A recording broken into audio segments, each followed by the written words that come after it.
What's up, and welcome back to the Kinda Funny Gamescast. Of course, I'm Tim Geddes, and I'm joined by one of the coolest dudes in video games, Greg Miller. Hello, Tim.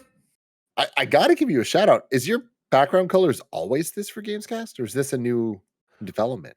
I do it when I remember to do it. So it's either hit or miss where I change the background or I have screencast red ride for 3 days. And then I'm like, oh, that's a mistake. Well, either way, I appreciate it. It looks fantastic. You Thank dialed you. in the colors. And this is what I love like to this see when Kevin's not here. Because if Kevin was here, he'd be like, the pink's not pink enough, the blue's not blue enough. Go home, go V. You know what I mean? And I'm sick of this persecution that I have from Kevin. Hey, you know what, Greg? Go Yep. V for life. You know what I'm saying? I do know what you're saying, Barrett. That's what they say. Go home. Oh, wow. Barrett's running the show, of course, but joining us on the show with visuals is the master of hype, Snowbike Mike. Yo, what up, though? Thank you so much for having me on today, Tim. I'm excited to join the Gamescast crew. A last-minute edition. Blessing not feeling too well, so we were going to give him the afternoon off, and I was like, you know what? Me, Andy, and Greg can handle this. I was like, but I could just hit up Mike and be like, yo, what you doing? And I called him because I was like, if I slack him, I'm not going to get a response. And that's not even a hit on Mike. I know how Mike's day works. You got to know your business partners, right? You got to understand the way that their heads work. What's the best way to contact them and actually get an answer out of them? And I know that if I call Mike, he will answer. So I called him. I didn't even try slacking him. And he's like, Tim Geddes, what's up? And I'm like, yo, Gamescast, Bless is out. You in? What's up? We don't need you, but I'd like you. And he's like, Tim, I'm either going to join you guys on Gamescast or I'm going to drive an hour and a half to get some in and out. God damn it, Mike. I love you. I was going to do it.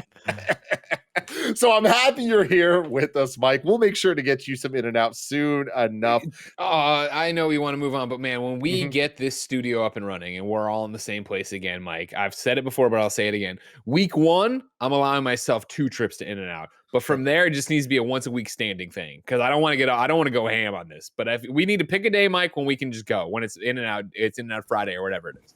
Go hamburger. Can't wait. It's one of those two times a week is going to be a lot already, Greg. Because that's why just for the first time. The lines, man. Even once a week is going to be crazy. We got to figure out. But that's why it's an outing. It's an adventure and it's an excursion. You know what I mean? Now, I don't want to go too deep into this, and I'm sure you guys already know. And I know I tuned into the stream earlier, so I heard Kevin already dropping some of his knowledge. But I don't think y'all motherfuckers are ready for the fact that the new studio is blocks away from the main in and out, but also just a couple more blocks away from the new in and out. So it's like we got multiple options depending on the day. Whoa. Oh yeah. It's near Saramonte. It's been up for a bit, but it is new. Yeah.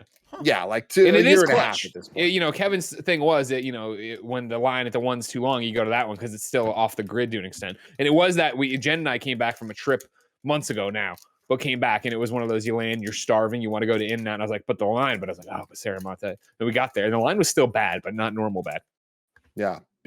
I know we're already going off on a tangent. I just want to say I fucking hate that Nick Scarpino's Saramonte is now the way that we refer to Ceremony, the mall that I grew up with my entire life. But now Saramonte it is. Andy Cortez, you're rounding out the group, the Nitro Rifle himself. Very happy to have you. Before we get into all the other bullshit, a big accomplishment happened in the last couple days. Do you want to tell us about it?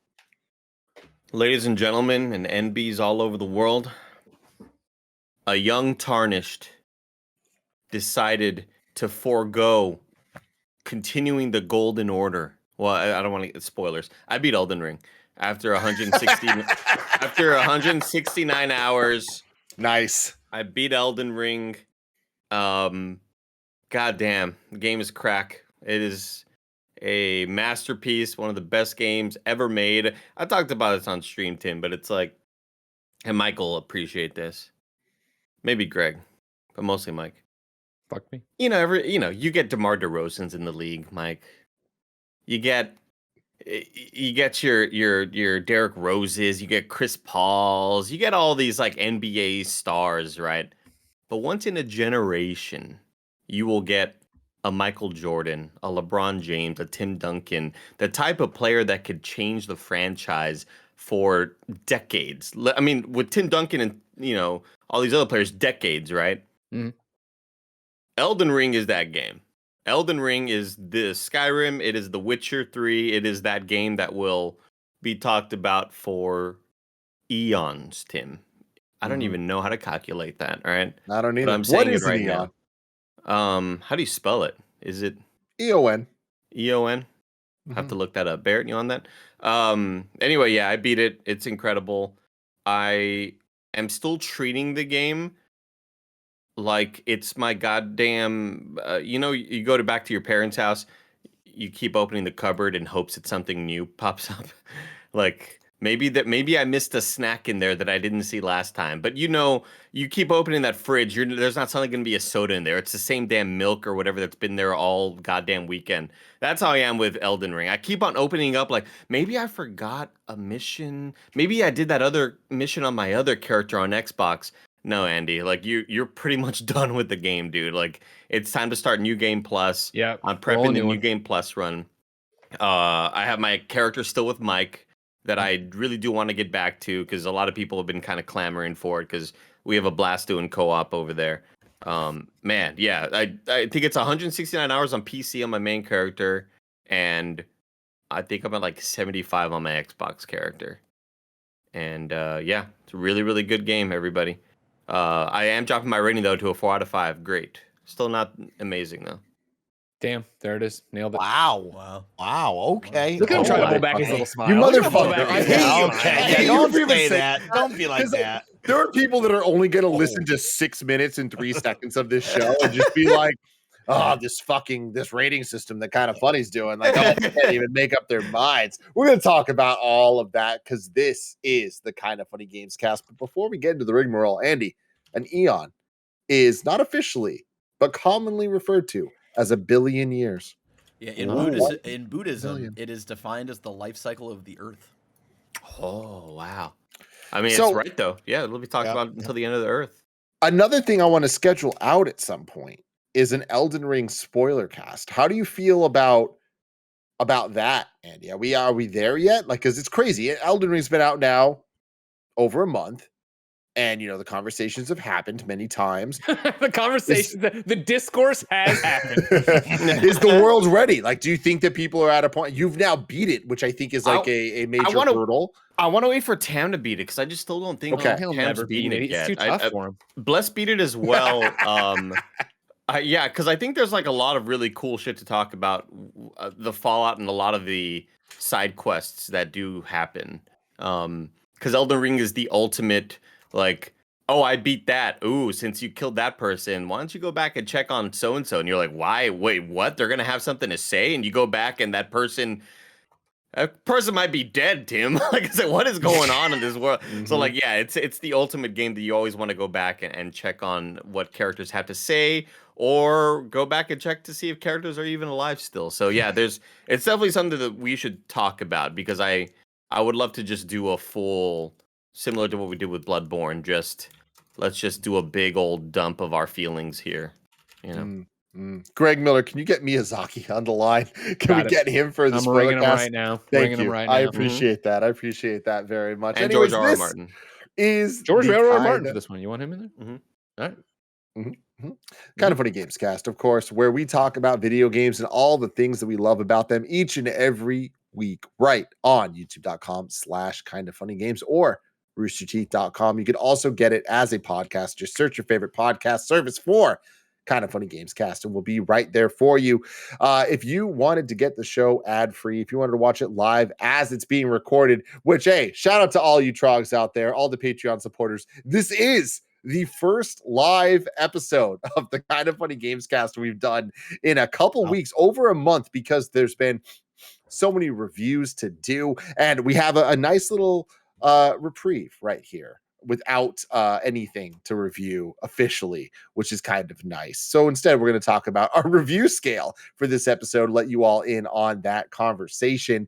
But you can go to patreon.com/KindaFunnyGames to be a part of the Trog Nation, just like our Patreon producers, Gordon McGuire, Fargo Brady, Pranksy, Dan, Golden Spider B, Tyler Ross, Delaney Twinning, First Responder ND, Julian, the Gluten-Free Gamer, James Hastings, and Casey Andrew have all done. If you don't have a buck to toss our way, you can go to the Epic Store anytime you're buying games over there, and use the Epic creator code KindaFunny on all Epic Store and Epic in-game purchases like on Rocket League or Fortnite, especially right now with the no build mode that is going on, seems to be going on forever. So that's a cool thing that we might talk about later in the show.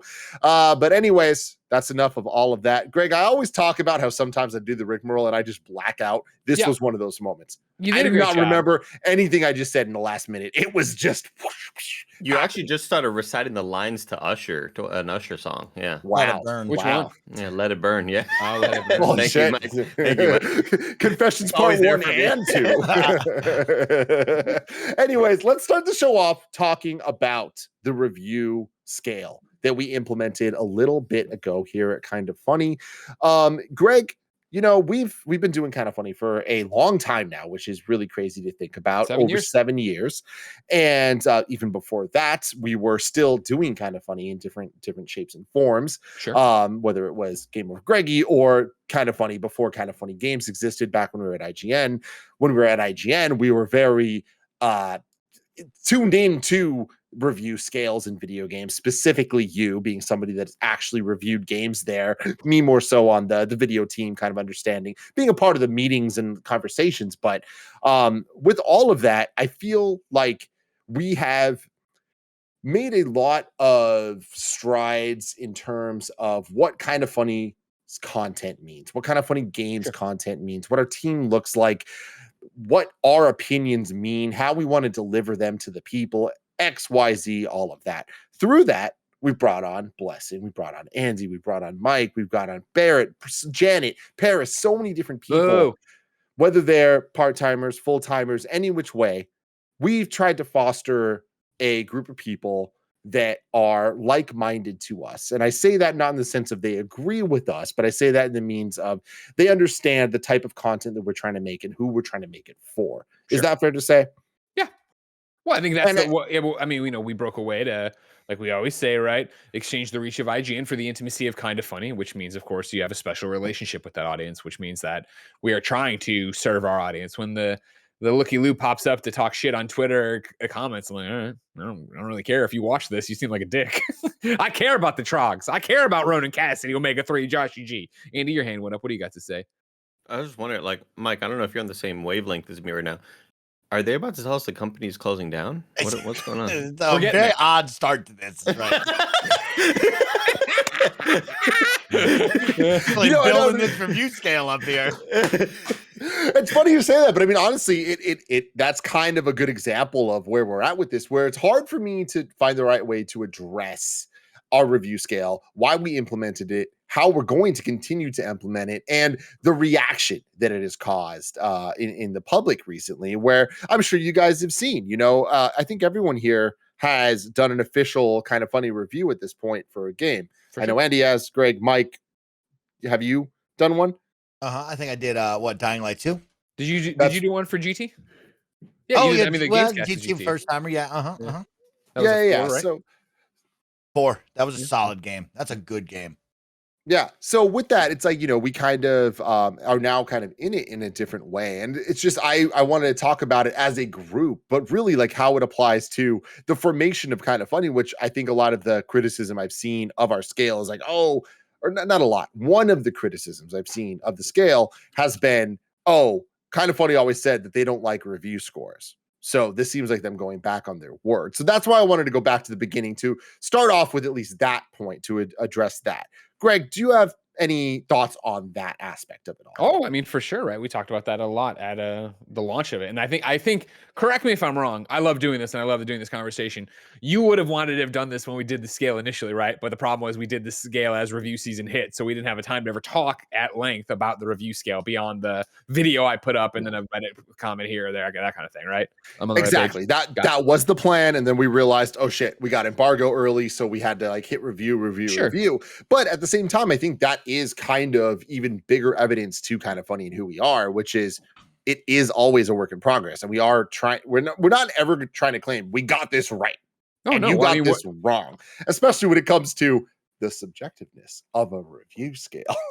You know? I mean, the things we said in January 2015 are the things we still do to this day, right? Which is that we're not building this for you, we're building this with you. Again, we are a small company with a small audience in the grand scheme of things. And that means that we're making these things. And when you have opinions or thoughts or whatever, we listen to them and then actually sit there and go, okay, well, what do we want to do with that? What do we want to do with that information? Although, if you want to keep on giving me shit, everybody in the comments, I'll lower my Horizon score to a 3 out of 5. All right, don't fucking tempt me. I will do it. All right, it'll go down to an okay score. So far, it's great. All right, fucking sit with that for the rest of your life. God damn it. Go ahead, Greg. Sorry. No, it's you are a just and fair ruler, and I understand what you have to do. You got to do there. You know what I mean?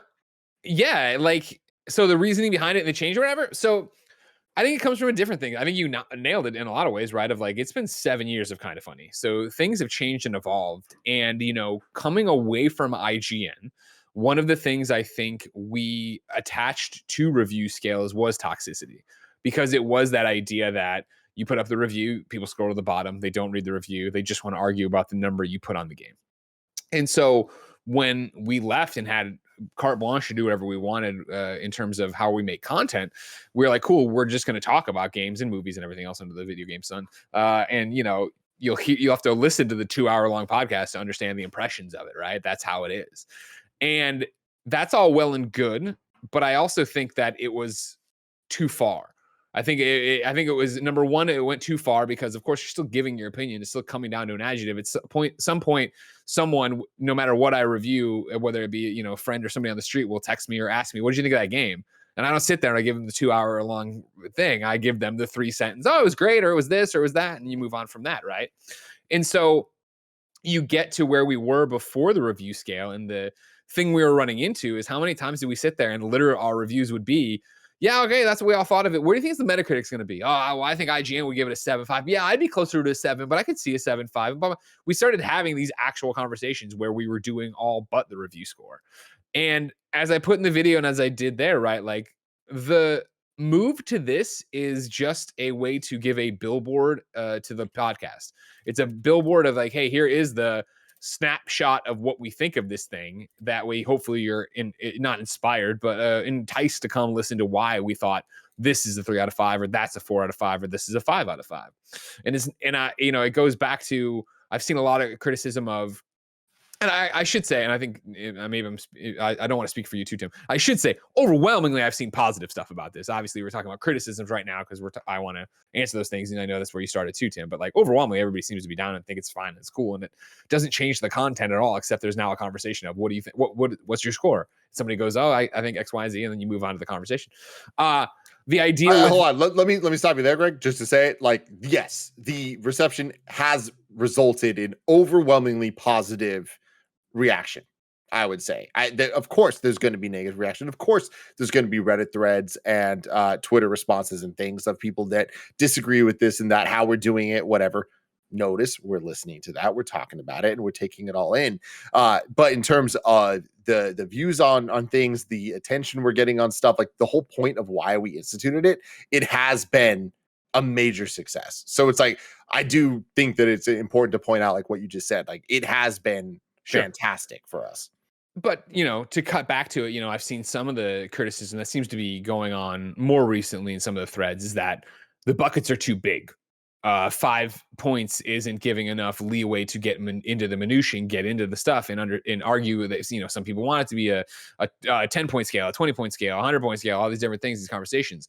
But what I would say again, of course, is that we want those buckets broad.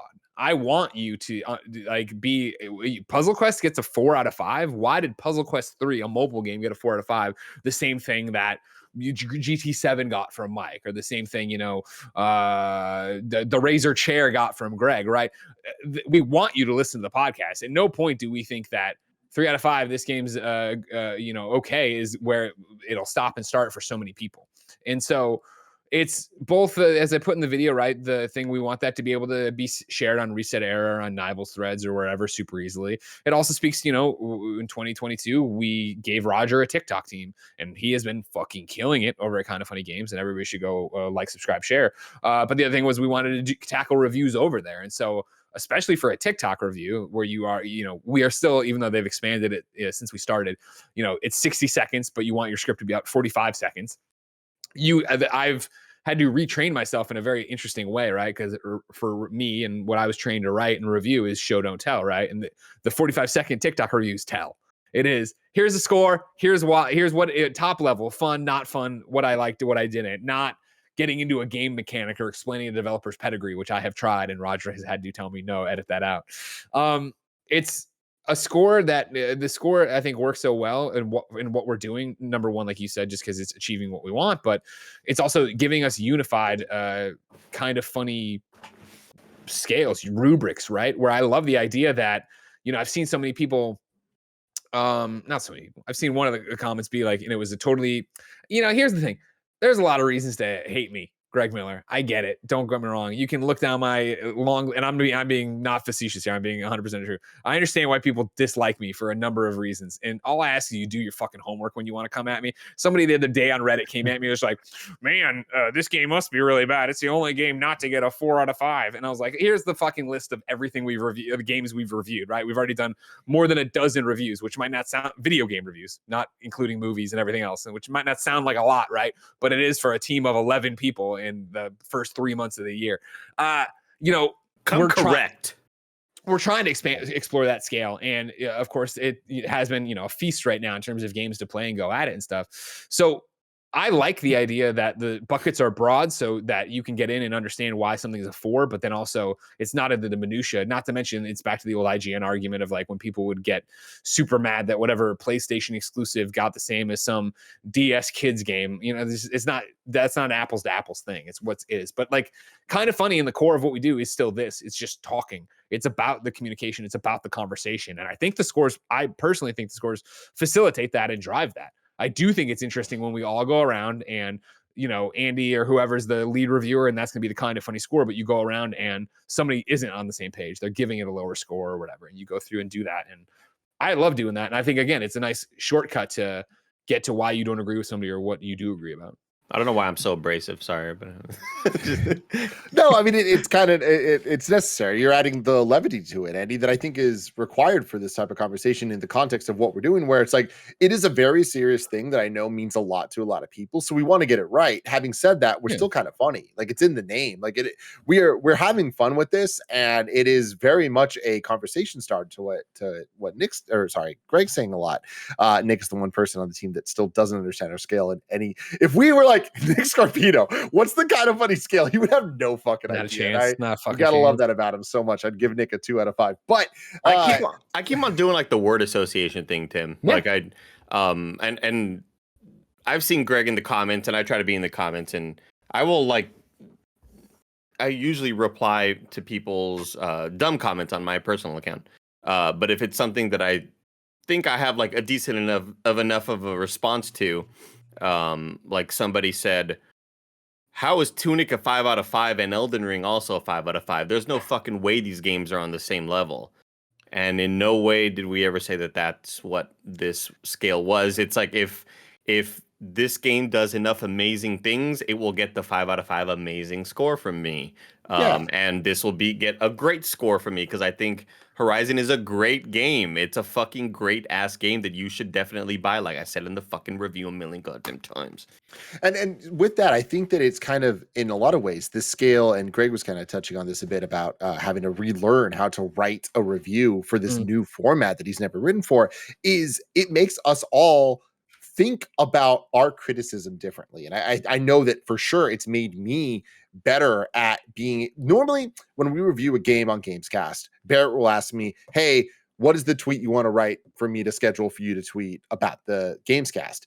And that is the most stressful part of Gamescast to me, is coming up with that tweet for whatever reason. It's like putting it into those succinct words to sum up and advertise the conversation I'm about to have on the show is so difficult to me. But doing these TikTok reviews has made me so much better at it that I don't stress about that anymore. It's like, it's not even that difficult. It just kind of reframes your mind into how to think about this and kind of make it just a little bit more official.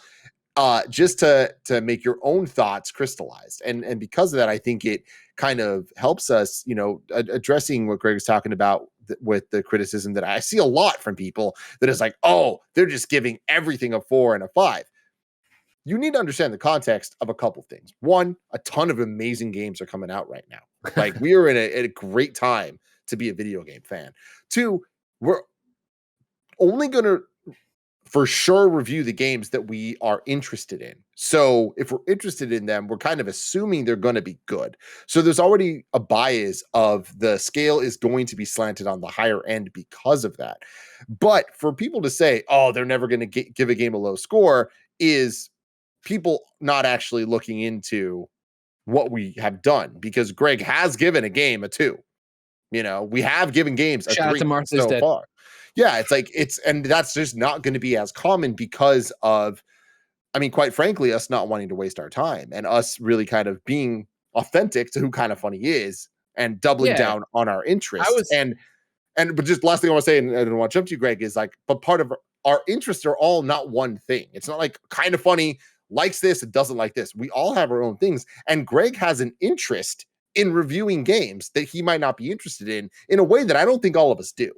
And I think that is a valuable asset that Greg provides to the team. And that is why we got that review from him. I was fascinated that when we did the review scale announcement and started using it, people interpreted that as we were going to review everything or more or do whatever. And that's on us for messaging probably and not having thought that way. I think you're nailing it, Tim, right? The idea here is that the marching orders for KindaFunny, right? Our mission statement is the same thing it always is, which is we're hanging out and having fun and playing games we like or don't like sometimes. And so like right now, right? Like we have cleared out of what's going on. I think we're going to talk about Tiny Tina in a little bit, right? I started it, but I played Tiny Tina and I'm like, man, I could either fall in love with this game and platinum it and go on, or I could stop and get obsessed with WWE even more. And like, I'm going the WWE route. Like, I don't feel the need in the pull and the job defining quality that I have to go review Tiny Tina because I started Tiny Tina, that I have to see that through and go all the way. In the same way, when stuff drops next week game wise, like obviously I'll look at everything that's coming out, but if nothing there is like, that sounds like something I want to play, I'm not going to go and just review something to review something. It's still the same thing it always was, where what we reviewed or talked about on the shows is what we were drawn to. And like, I'm drawn to horror games, which is why I did Martha is Dead and I didn't like it. So then it gets that kind of review.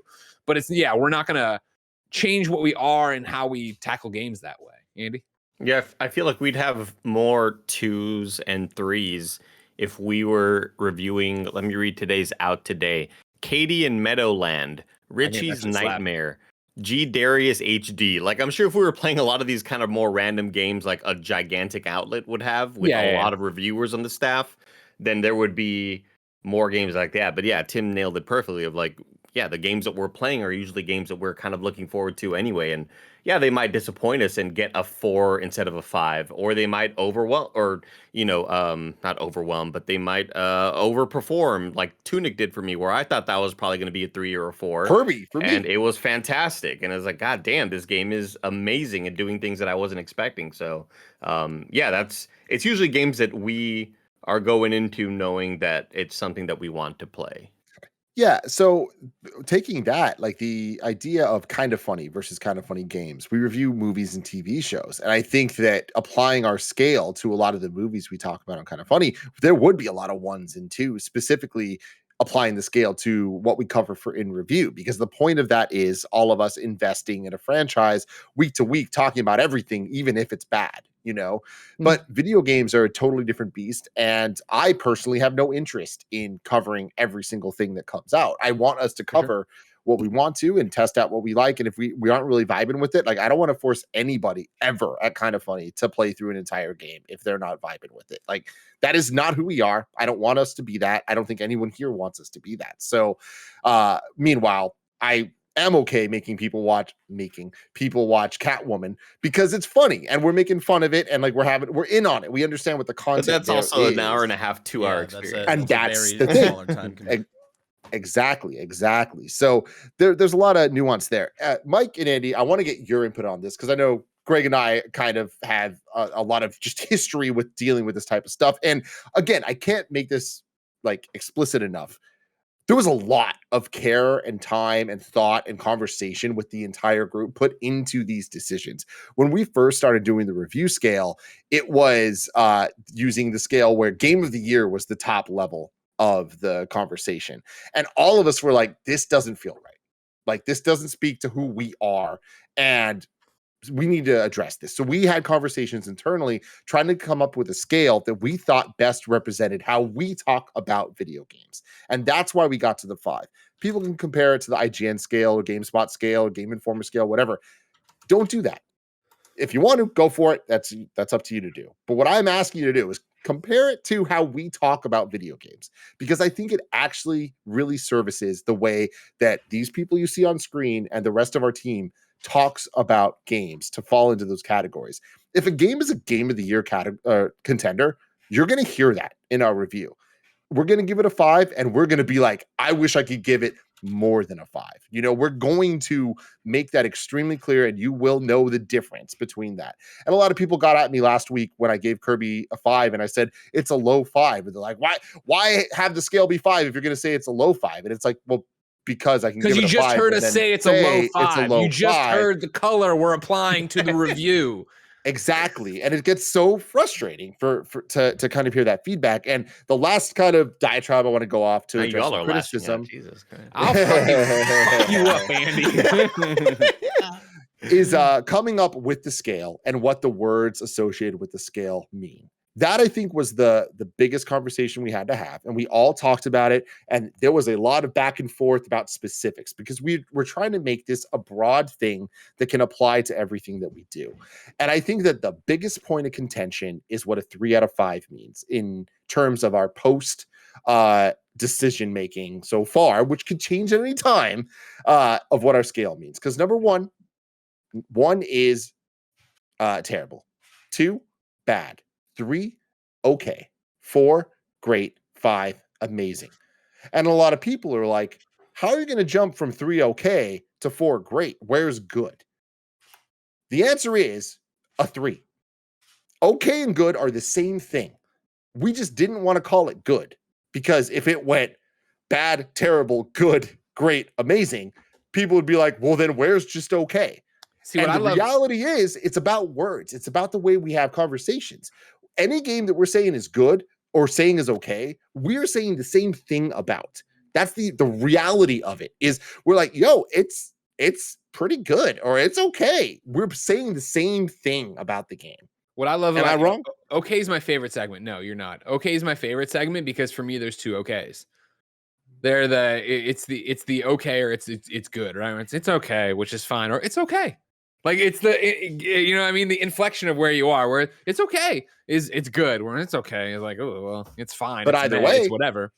But the thing there, though, Greg, and this is why I think that our scale actually works really well. And that's why when I talk about it, I try to say okay/good for 3, is that the inflection is the important part. Yeah. But the differentiator is the tone you have is either taking it from you thought it was going to be bad, but it's actually okay, or it was supposed to be like good, but it's okay. You know what I mean? So giving it that 3, I think, says something, and it backs up the words that we're actually trying to put out there. Mike, what are your thoughts on the scale so far? Everything we just said, where do you land with it? Yeah, for me, Tim, I actually was probably one of the most to be excited about having a scale, because as most of the listeners know, I run my own podcast with the KindaFunny Xcast, and I'm not on Gamescast all the time, right? And so I was looking for that uniformity, something to bring us all together and kind of have a cohesive scale on, especially since this is, my early times in the quote unquote video game industry, right? I came from where it'd just be me and my friends of, oh, you should buy this right now, or maybe catch it on sale, or just skip that, right? And I think I brought that in to my career here at KindaFunny in the Xcast, where if you listen to our early days, that's how we kind of graded things over there. So we'd have the conversation of, oh, I think you should buy this right now if you like this, or you could wait for that to go on sale. And I think listening to all of you and the insights, especially, as Andy can tell you, and I'm sure Blessing, having you and Greg here, right, in all of your professional years to be able to learn and be mentored, right? That's what we're all looking for. And I love that we all can come together, have our voice heard, and also have something where we can walk out and say, hey, this is the Kind of Funny scale. And we all can get behind that, because that's something I needed. I needed kind of a guide to what I wanted to do moving forward. So for me, I was actually a big fan of this. And I do like where we've fallen with the 5-point scale. I think you hear it when I talk about GT, and I gave it a 4 out of 5 as a newcomer, right? That is a great racing game. And there's a lot of stuff to go into that. And, I think Greg has touched on it so well, right? A lot of people are just going to hear me say 4 out of 5 and just think, oh, okay, whatever. But we also had an hour and a half long podcast where I went in depth on the things that I liked, things that I didn't like, what drew me to that conclusion, right? And so I've been a big fan of it, and I really, really enjoyed it. I think it's something easy for me to bring over to my side, right? Because I work with 2 part-timers and contractors, where it's like, hey, this is what the team wants to do. Let's try to do this and follow in their, their ways. And it's fun for me. I like that. Andy? Yeah, I'm the same. I talked about it on a post show one time of more of how the words are more important. What we're saying goes further than just what the score is, right? And I talked about how I will grade a game based on what I expect from the developer, what the developer is telling me they're going to do, and how well enough they sort of exceed that. And I think it's more important to obviously listen to the conversation. I think when the number is up there, a lot of people will immediately say, wow, well, this side-scrolling 2D platformer is a 4 out of 5. And you're giving this gigantic open world game a 4 out of 5 as well. How does that make sense? And I think I challenge that person to just listen to the context and listen to what's being said and listen to the conversations and what we think that, yeah, this game could do better here and here, but it does this thing so well enough that therefore I think it's worthy of this score. I think all of that context really, really matters. But I also don't think anybody's in the wrong for feeling certain ways when they've been presented that review scores are meant to communicate X, Y, and Z. I think people who aren't necessarily Kind of Funny regulars, who have probably long by now tuned out to this, but I think people that are the hardcore people are going to understand what we're saying and are here and they're ride or die. But I think people that are more sort of casual on the listening side, who may only tune in for certain reviews, right? I think those people, I don't begrudge them for how they feel about our review score, because they've been conditioned to think certain things about review scores their whole lives, right?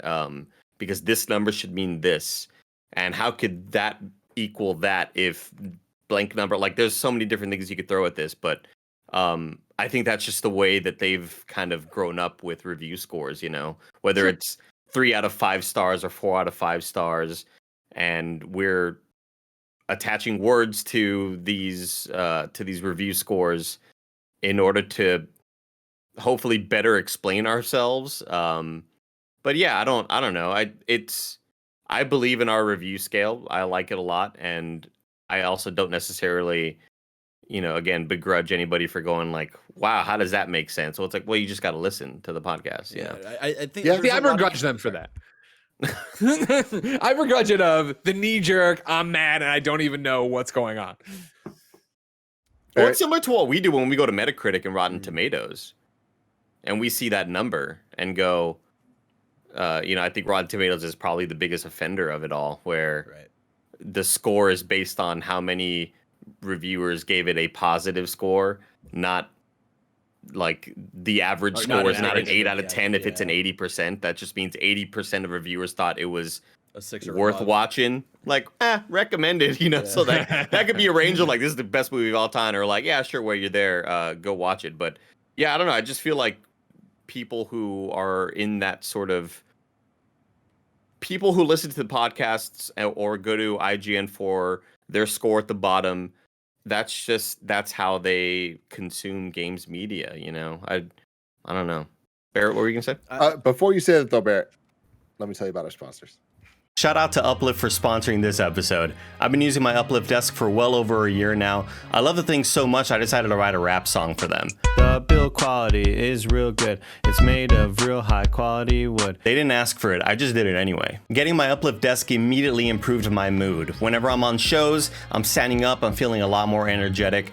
And also I kind of feel like I was just maybe creating some bad habits sitting down at a desk all day. I would move my legs up, I'd sit underneath my legs on my chair, and eventually all that stuff just created really bad back pain for me. Choose from laminate, whiteboard, bamboo, solid wood, butcher block, or even custom solid wood or laminate options. Uplift Desk won New York Times Wirecutter's Best Standing Desk from 2019 to 2022. And while I'm at it, I'm just gonna give them an award as well. Best standing desk that I use in my bedroom from when they sent it to me until now. Uplift Desk have a 15-year warranty. They ship the same day you order with free shipping and free return shipping. So if you've been feeling the effects of sitting at a desk for 8 hours a day, maybe you want some more energy in your life, maybe you want to do squats in the middle of a Zoom call or something, uplift your life. Go to kindafunny.com/uplift. I think there's also something in the way that, like, you know, we didn't do review scores for the longest time, and then but you know, we do all these podcasts specifically in review where we're ranking things, and I think that might be another mindset that, like, people might need to get out of the headspace of when it comes to, like, review scores, when specifically talking about, like, oh, how are you going to give this this game out of 5 out of 5 when it's nowhere near Elden Ring? Or it's like, well, it's not like we're, like, you know, ranking it on a list or something, you know, like, these are, you know, two very different conversations of why they're an amazing game and stuff like that. So I think that's, like, another interesting headspace that I think a lot of people might have already been in for after so long of, like, no review scores, and, you know, the closest we get to that is, like, ranking a bunch of movies and stuff like that. So that's another aspect that kind of just popped up in my mind when y'all were talking. Totally. And, you know, Andy bringing up the Rotten Tomatoes thing, it's interesting because at the end of the day, it's like that it's the fault of the people for not understanding Rotten Tomatoes scale. They make it very clear. They over explain it all, but then people just look at the number and they associate that number with something. And, like, that's not anyone's fault necessarily, but that also adds into the kind of the words and, like, meaning of it all, where it's like, even though okay and good do not mean the same thing. They do mean the same thing to us as a 3, but that's language based. And when I look at scores, we had conversations about this. Do we do a 10-point scale? Do we do a 5-point scale, 3-point scale, 4-point scale, 100-point scale? What are the differences? And we have found that we all tend to agree that a 5 out of 5 doesn't mean the same thing that a 10 out of 10 does. And it's like, I think that a 10 out of 10, 100 out of 100, those mean, like, yo, these are some of the best things of all time. Like, you need to really, really, really pay attention to this because it is special. Hall of Famer worthy. Exactly. Whereas, like, a 5 out of 5 is like, well, that is 1/5 of the possibility. It just means it is, yo, this is good. They achieved the thing. They nailed it. And I like that because it addresses the way we talk about games, I think, better than some of the other scales, because I think there would be too much pressure. And that's when I'm like, okay, looking at just, if you only looked at the number, KindaFunny gave a game a 10 out of 10 means a lot more than KindaFunny gave a 5 out of 5. For sure. By numbers, that just is how it works. But more important than numbers, it's the words that back it up. And it's the language that we use to discuss our criticisms. It's Andy? also like the tendency to go about it the mathematical way, that a 4 out of 5, that means an 8 out of 10, that means it's a B. That's a B score in grade school. And anything at a 7 or below is a failing grade.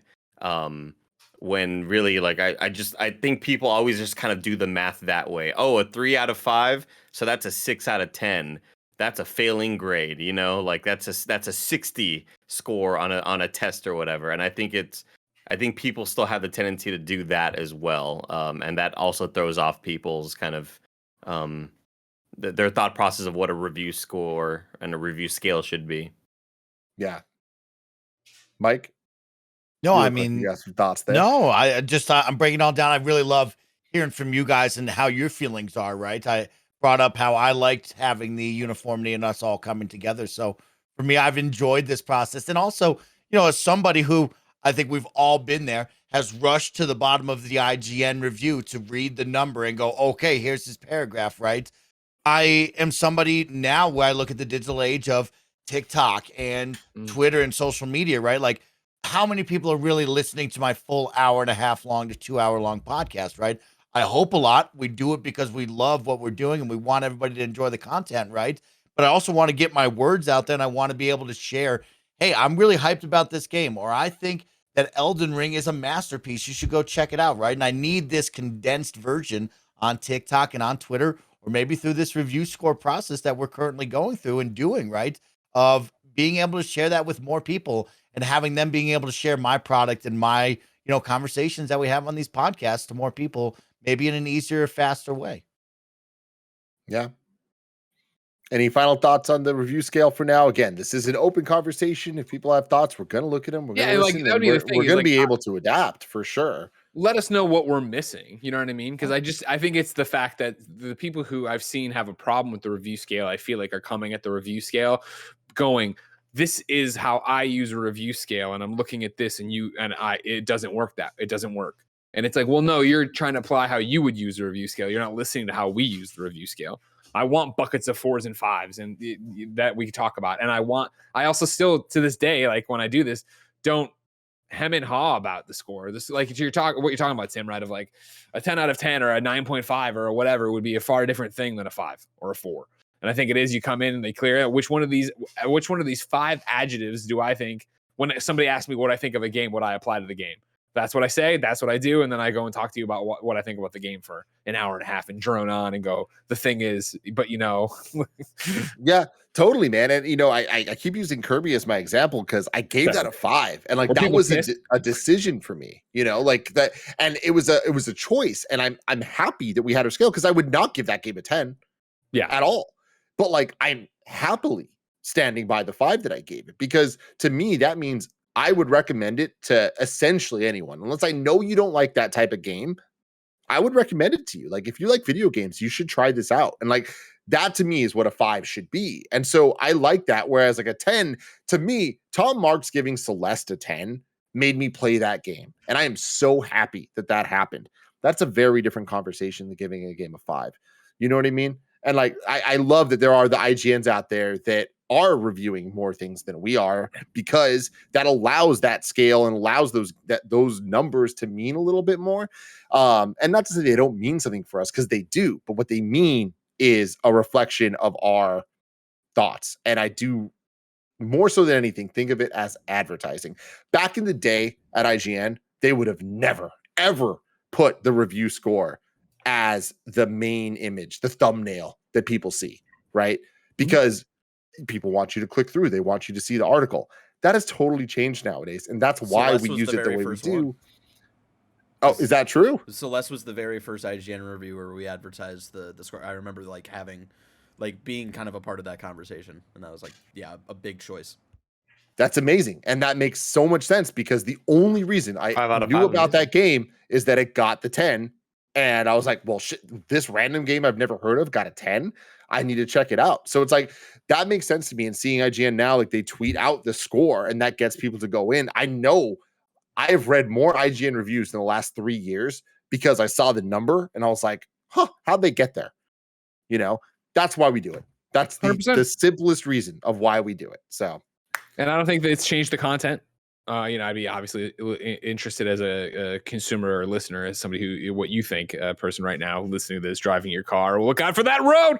I don't think it's changed the content. I think it's enhanced it personally. And I think that you still get the long rambling reviews we always do. It's just at the front or back, somebody says a number and that's it. But it's not like they say the number and don't talk about how they got there. It's very much show your work. And I feel that's what's interesting when we get there and it's a bunch of 5s and a 4, or it's a bunch of 4s and a 3, and you go to sit there, or it's just me saying I didn't like this game that I thought I would like, and I explain it to you guys. I also appreciate that like it's given us another avenue and way to talk about a game and review a game in a way I don't think we would have. A Memoir Blue, right? I reviewed last week, and it's that thing where that wouldn't have fit on a Gamescast until today. It would have been older. I don't think it would have fit on, PS I Love You's delayed this week, the Thursday and stuff like that. Like, the fact that we had the TikTok and we had this bite-sized review thing, and the fact that I was able to just give a score on it and be like, listen, this is what this game is. It's a 3 and this is why, and move on. Like, I think that was helpful to that discussion and another avenue for content. There will be a Yeah. day though that I just drop a number and that's it. So get ready for that, everybody. I'm gonna review a game. I'm just gonna be like 4 out of 5. Nothing more, nothing less. Go figure out for yourself. Andy, tell us, but what did you like? What didn't you like? Nope. I love that. But no, Greg, to your point about changing the content, I do stand by. I think it has changed the content. I do think it's for the better because we did it before. We just all had our own scales. We would all in our own way. And even now, we still do it. We are still going to continue to say what we would give it on the IGN scale or the G4 scale or the whatever. That's the beauty of scales. They're just tools to kind of like express the way that we're trying to talk about something. So I appreciate that still exists. It always has, but also us going around in the beginning. What do you think of this? What do you think of this? It is just kind of us having that conversation in different ways, you know? Yeah. So let's continue to do that. Speaking of that, Greg, what are you thinking of Tiny Tina Wonderlands? Oh man, yeah. So not a review, ladies and gentlemen. Don't worry about it. I played Monday? I played a bunch of hours of it because I had time on the schedule to get through and do it. Sorry to cut you off immediately, Greg. But again, this is a perfect example of we don't need to review everything. We can also say, I don't feel confident giving it a number on this scale, and we're gonna do that. So please continue. And so I think I talked about it in the middle of the review scale there, right? But like Tiny Tina, I feel like is a game that I could either fall madly in love with it or leave it and never play it again. And I think that sounds negative, but I don't mean it to, because I was impressed with what I played of Tiny Tina. If you're not familiar, obviously a spinoff of Borderlands, you are playing as your own character that you roll in this game. But what's cool about it is that it is Bunkers and Badass. It's D&D, right? It's a role-playing game that Tiny Tina from the Borderlands universe is. They are still in the Borderlands universe, around a table with their miniatures, playing this game that you are then playing the game that they are playing. You are inside of the game that is going on inside the game. You are a game inside the game. The campaign. Exactly. You are participating in a Bunkers and Badass campaign. So it has the Borderlands mechanics, right, of shooting and having a million guns and having your overshield and having your special ability when your grenades and stuff like that. But it's all themed this D&D way. And so I didn't know what to expect. We had done a partnership with them where we went up there and played the end game and did some stuff there. But that was dropped so late in the game, like that didn't actually give you any idea of what the story was going to be. I've been impressed with Tiny Tina from a narrative perspective because it is, of course, Ashley Birch killing it as Tiny Tina, Will Arnett killing it as the bad guy, Wanda Sykes killing it as one of your companions in the group. And Tiny Tina narrating what's happening, I find incredibly interesting. As somebody who isn't the Orcs and Elves D&D kind of person, having her talk about it, and she changes her mind mid-sentence, and so whatever you're seeing also changes and jumps around. I enjoy the way that story is being told and how they're doing it that way. And then it's a bunch of little stuff of like, there, in Borderlands 3, we'll just go from there, right? A big old open world game. Obviously, you take a bunch of quests, you run around, you fast travel, you fight things, you drive.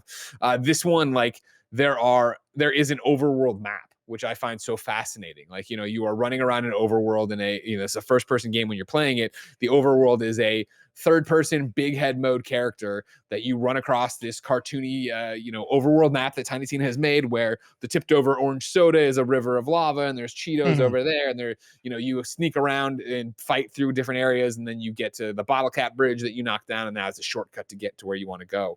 And you pick up side quests and you do all this different stuff there. That's given it such a different vibe.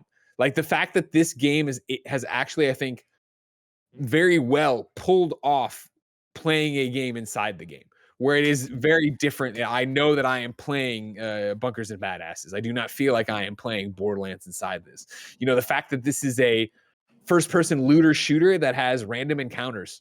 Like in the tall grass, enemies pop up and you can fight to go get dropped into these little encounters, fight them, get your XP, get your little reward. Like it's taking the mechanics and stuff that Borderlands is, of course, of shooting and fighting and then getting to upgrade and level up and get a skill point and giving it a new lens and a cool way to go through and do it. And so that has all been impressive. I would say what has caught me off guard is that I feel like it is really a single player story for me. This is how I would play it. Of course, Borderlands is a 4-player drop in, drop out, instant, loot's divvied up. They have the great scaling system now where, you can be level 60 and drop in with a level 6 character and everybody feels like they're being challenged.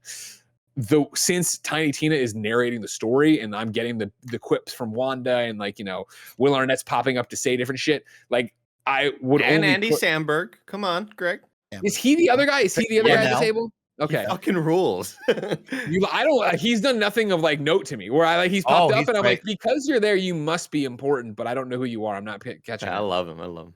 I love listening to them interact with each other and talk to each other. And so I obviously Borderlands is meant to be played with other people and have them jump in and yada yada yada. But I would not do that with the main campaign. I probably wouldn't do that until the end of it and when you switch over. However, I think that's the upside to it of how great the story, how interesting the world is in this there. Then the fact of playing it is it's still very much Borderlands, right? It's still shoot. It's still run over there and open the crate. And I had said when we had come. I don't know if I've talked about it on a show. I thought I had, but the end game stuff, I was impressed. How it didn't seem like they were reusing a lot of assets. It felt like its own thing. Playing this version of it's these are the reskin safes and crates and everything else from Borderlands 3 to open to get the stuff. That's not bad, but it also just doesn't make it feel exciting and new. And in the same way, I'm getting these. It's early for me still. I'm not high level and I'm still exploring the skill tree and yada yada yada. My powers aren't outrageously fun, so it's I do feel like I'm in it for the story, but then also the gameplay I feel is well-worn territory at this point, which is where I'm talking about being on this precipice of if I really wanted to, I feel like I could commit another couple hours and be in love with it and platinum it and do the whole rigmarole, or I could walk away and play 100 more hours of WWE 2K with my time right now.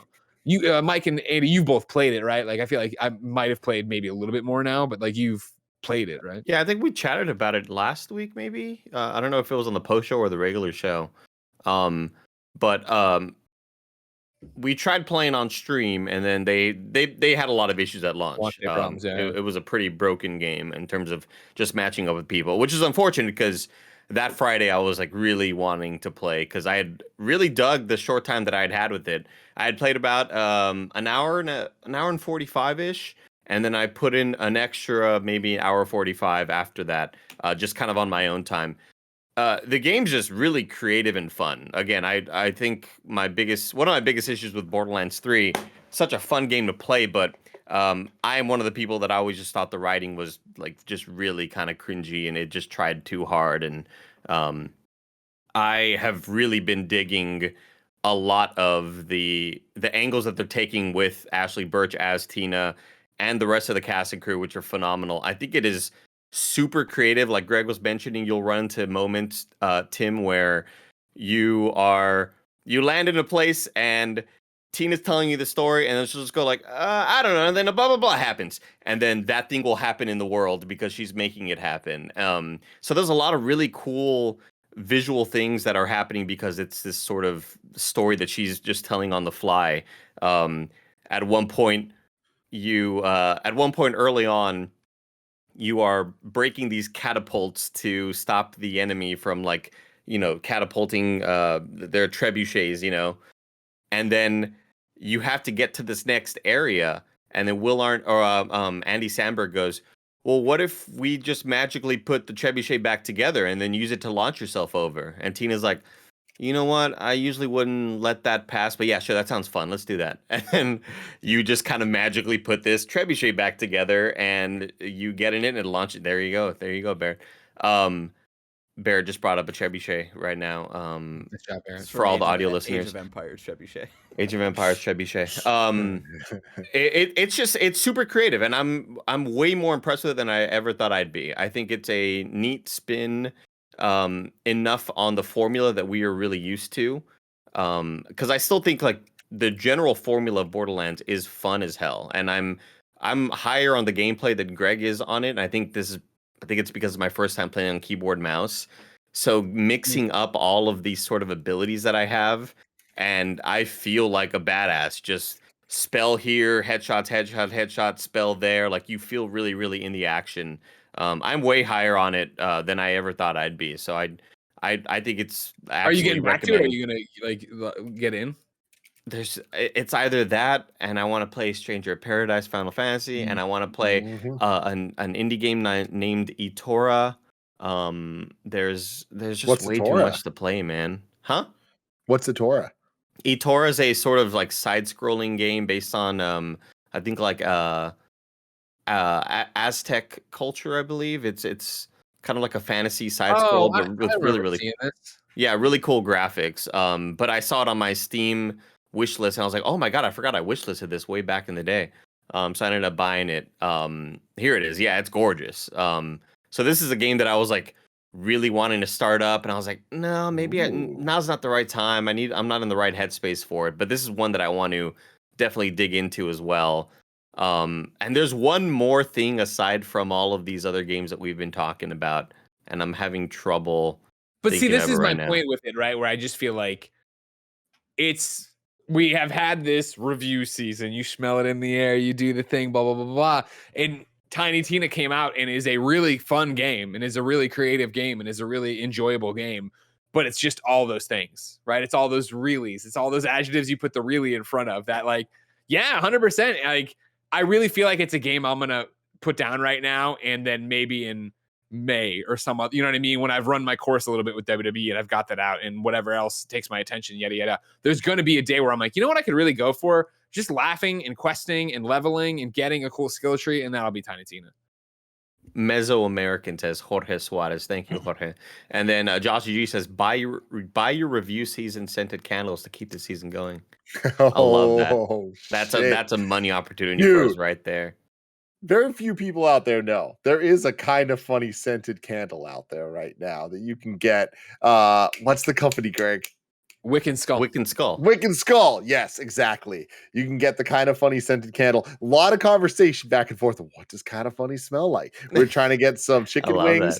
that. They had barbecue wings. They didn't have chicken wings. So it was a whole thing. So we ended up just going with what does blue smell like? Yeah. And so that. that's what Like this that. is. It smells like ozone, Fresh sea salt, air. and light Oh, musk, beautiful. It's a really which nice one. I makes picked sense. Yeah, exactly. But the fun thing is we should probably hit them back up. And what is the review season smell? You That's how know? Blessing's got to figure it out. Sweat and depression. Whoa! Yeah, exactly. Mike, have you Spring. played it, right? What did you think of Tiny Yeah. Tina? I'm 12 hours in, and it's really wow. fun Oh, to you're way hear you further than me. guys' thoughts. Well, I've played one character pre-release, so thank you to Gearbox and the team over there for sending me that code. So I played one character. Of course, now I switched consoles. I didn't want to do the whole carry this character over, so I restarted. But I've played 12 hours of Borderlands, Tiny Tina's Wonderlands, and it's fun because hearing you two, it's like, oh, that's exactly how I feel. And I'm actually similar to you, Greg, but on the opposite side, where I'm actually like, I don't want to play much more of this game. I'm finding it on the gameplay side to just be the repetitive Borderlands. And when I'm playing it with friends, I'm missing all of that writing. I'm missing those jokes. And I think for me, it's like the only way I'm going to stick with Borderlands is to play this single player, or else I'm out on Borderlands right now. Because I find myself, we're playing it multiplayer, me and Washi, and now we're having a conversation, and I'm missing Tiny Tina's fun quips. I'm missing the goblins telling their story to Washi, and it's like, oh man, I'm just mindlessly shooting at these skulls and or all these skeleton fighters and goblins and monsters, and it's just kind of going by the wayside for me. But I will echo some of your guys' starts. I think the special part about this was the new fantastical setting, right? Getting away from the dusty, just burnt out Borderlands vibe that we've always had with the Mad Max and the gears and the cars. This has been really nice to see the fantasy settings and what they can do with those settings.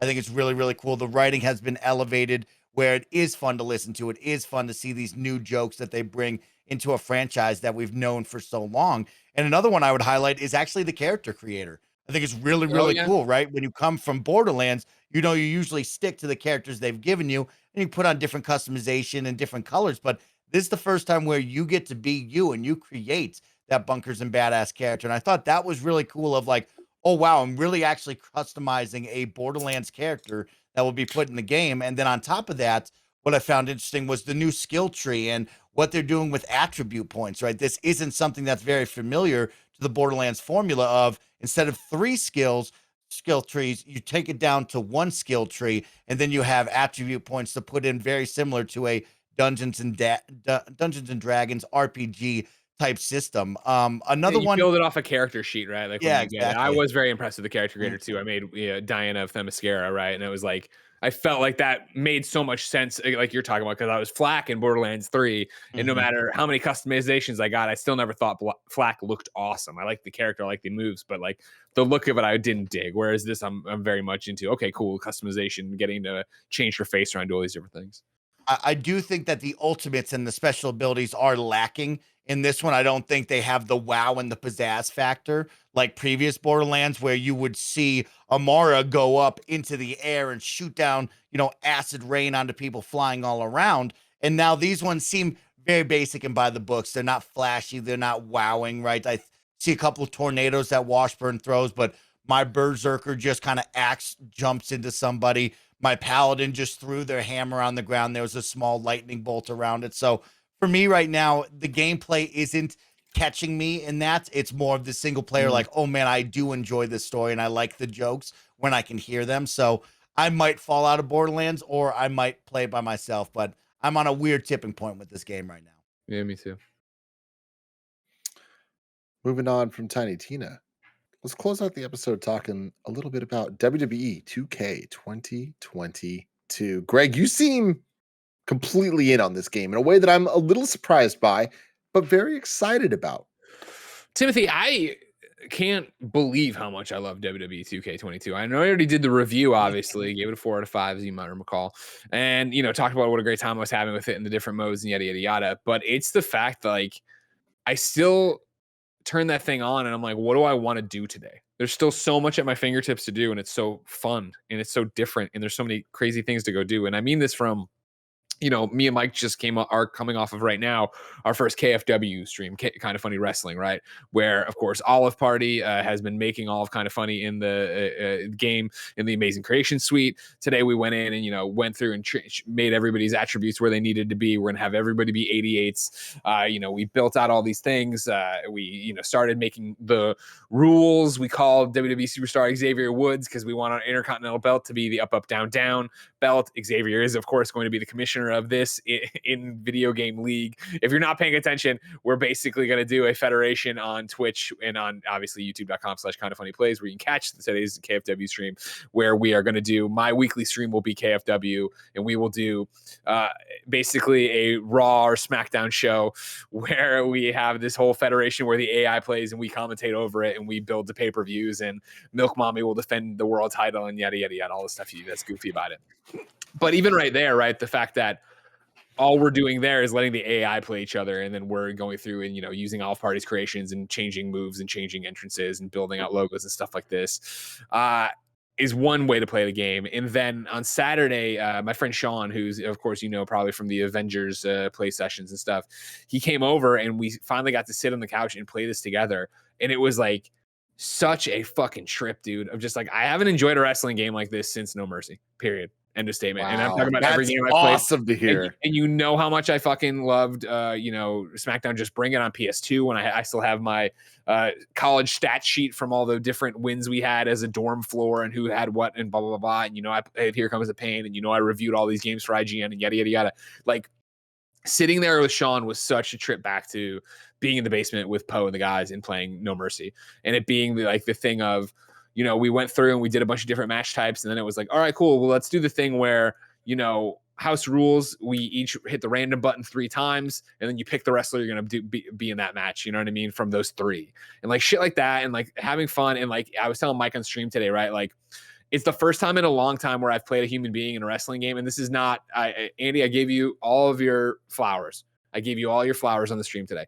This is not me doing a character like when I do about Andy in golf. Like, Andy's decidedly better at golf than me, right? In the video game golfs, in real golf too, but in video game golfs, you know what I mean? But I get really shitty and, pompous in character about it. Like, wrestling games, I've always been in my friend group, right? Like, top of the thing or right there with it, right? And this is the first time where I've played a friend in a wrestling game and been like, oh man, I'm a step behind. Like, Sean's better than me, right? Like, but the game, and that was, there's 2 different things to pull away from there. Fucking getting old, bro. You're getting old. It's that number one that, okay, cool. I like the gameplay mechanics of, even though he's better than me, I'm still in this. I can still reverse. Like, I know people are back and forth about how you can reverse finishers and you can reverse whatever and do it. Like, the fact that it is this sim-like arcadey game, like where it is like some people, it's annoying sometimes when Goldberg's no selling your shit, but like the fact that you are able to get back up and be back in the fight, like I was never out of it, even in the matches where I was like, oh man, like you have a way better advantage here than I do, and blah blah. Then the other side of it, like I was telling Mike today, right? Like, as a PvE person, somebody who plays like games like The Division or Avengers, because I like teaming up and fighting the computer, right? Like, when Sean left, I was very much like, I need to go to the lab. I need to get better. I need to use my stream time to actually get out there and wrestle just online and blah, blah. Like, it wasn't demoralizing. Like, oh man, that sucks. Like, kind of like, and I guess this also would speak to the fact that Gap's not as great, but like how playing Tim or Barrett in Mario Kart is demoralizing. I'm like, oh, you know all the shortcuts and you know all the things, and I don't have a shot at you. It wasn't that big of a gap, but that's how I kind of feel, where like that and Smash, where I'm like, well, I'm never going to enjoy this game enough to put in the time to get as good as I need to be. Whereas this, I'm like, I'm not that far off. If I commit and I do this, I can be as good as, and then it's like, how good could I be? And yada, yada, like there's that. And then on top of it, then just like my faction, I'm still playing. I'm still doing all that shit. I'm still getting all these different things. Like I just started a new Twitter list of WWE creators I'm following, because so many people are doing crazy cool shit in there. I fucking downloaded an amazing Raven and Jericho today. Like, like there's so much cool shit in this game that I'm playing this like probably unlike any wrestling game I've ever played. There's a bunch of different touchstones for things I've seen or done in other experiences, but I'm still so impressed with this game. Mike, I know you've been part of the streams and all that. Like, how are you feeling about the game? The game is actually kind of becoming something really special to me, and I think it's because I get to bond with Greg. This is something, Greg is a big single player guy, and the games that we have tried to bond over. Back for Blood, he had a baby and missed out on all the fun, right? Of course, he tries to bring me into Marvel's Avengers, and I, begrudgingly do play, but I never vibe with it, right? But for me right now, this is becoming something special, because not only do I get to bond with Greg and we'll get to create some awesome memories, but on the flip side, like, I'm now using this in a different way than I ever would have used a WWE video game before, right? Back in the day, it was me and my little brother smashing every button, trying to do the biggest, craziest things, but not understanding, right? And so I still do that, but actually I'm more using the AI simulation tool of this video game and really elevating my commentary and broadcasting skills. And I think that's really fun. Something I've never really done before. I think I've used Halo and Fortnite and Apex in this realm, but I've never gone over to sports games and go, oh, wow, I could have just put on NBA 2K in sim mode and just broadcasted over that, right? And so being with Greg and actually having a touchstone to KindaFunny now with the created characters that we've had, and just kind of playing in my own sandbox on a Saturday night where the KindaFunny best friends will tune into a stream and I'll just turn off my camera and commentate. It's been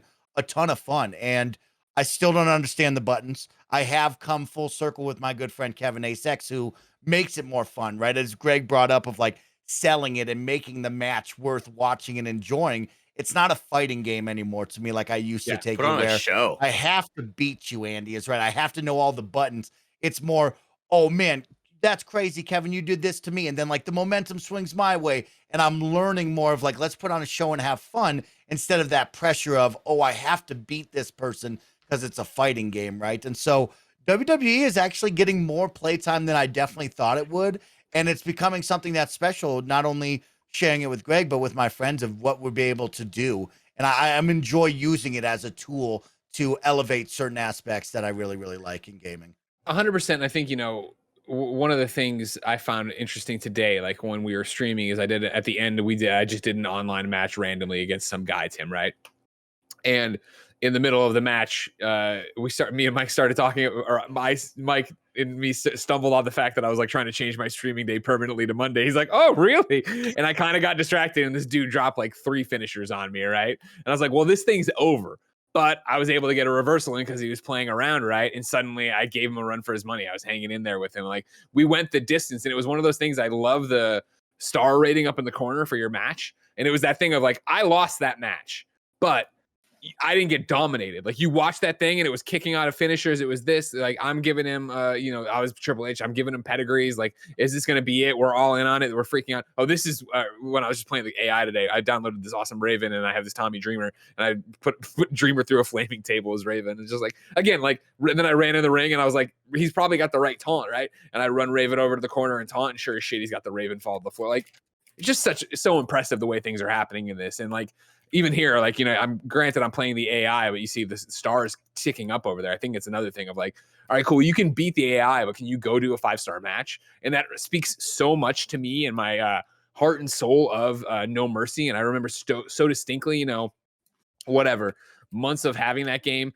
And maybe it might have been WrestleMania 2000 based on how I got rid of No Mercy when it was broken. But the idea of, having Cactus Jack and having Triple H and having the Royal Rumble arena, and like, I remember distinctly the time I'm just fucking around and I pedigree Cactus Jack on the announce table. The announce table explodes, his face busts open, and I was like, this is so perfect. I was just going through and doing spots and trying to make a cool match, not try to win. I knew I could do that. It's the same thing as happening here when you're out there of like, what are you trying to accomplish in the ring that time?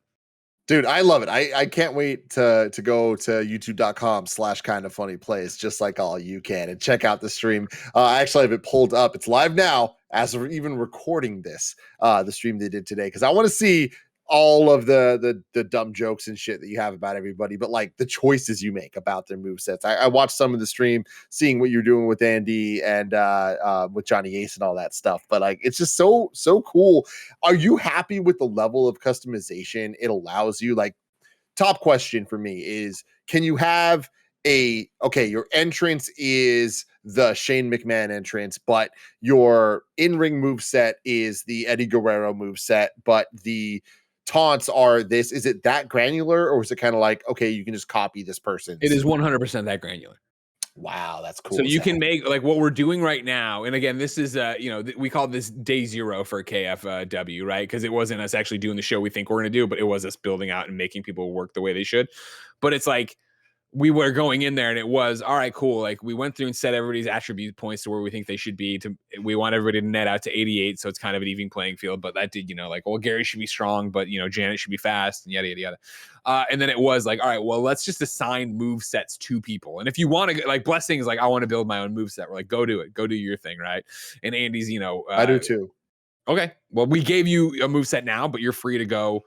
I'll watch it and then I'll see how I feel about it. And I think it might even be as easy as like, because you have the Miz's moves applied. Okay, cool.